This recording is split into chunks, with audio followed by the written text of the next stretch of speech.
मायलेकीचं नातं खरंच खूप वेगळं असतं ना. कसं असतं ना, आपल्याला थोडा जरी त्रास झाला ना, तर आपल्या आईला लगेच समजतं.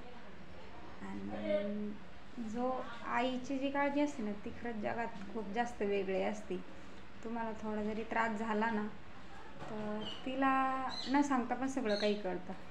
आणि कसं असतं ना, आई रागात जे पण बोलू, किती पण रागात काही पण बोलू, पण तिच्या ज्या रागाच्या शब्दांमध्ये जे प्रेम असतं ना, ते लय वेगळं असतं. देवाने ना आई निर्माण करताना ना खरंच लय विचार करून आई निर्माण केली असं.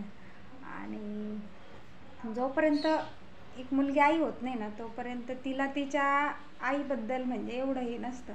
जेव्हा ती स्वतः आई होती आणि त्या आई होण्याचा अनुभव एकदा घेते ना, तेव्हा तिला कळतं यार खरंच आपली आई आपल्यासाठी म्हणजे किती स्पेशल असते. आणि प्रत्येकाची आई प्रत्येकासाठी स्पेशल असतेच. मायलेकीचं नातं खरंच खूप वेगळं असतं.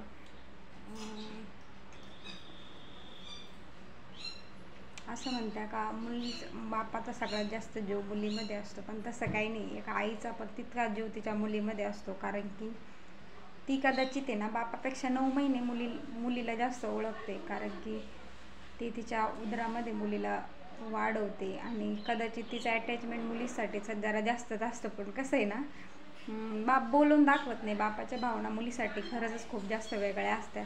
मग मी असं नाही म्हणत का बाप प्रेम नाही करत, बाप पण खूप सारं प्रेम करतो, कारण की माझे पण पप्पा माझ्यावर खूप जास्त प्रेम करतात.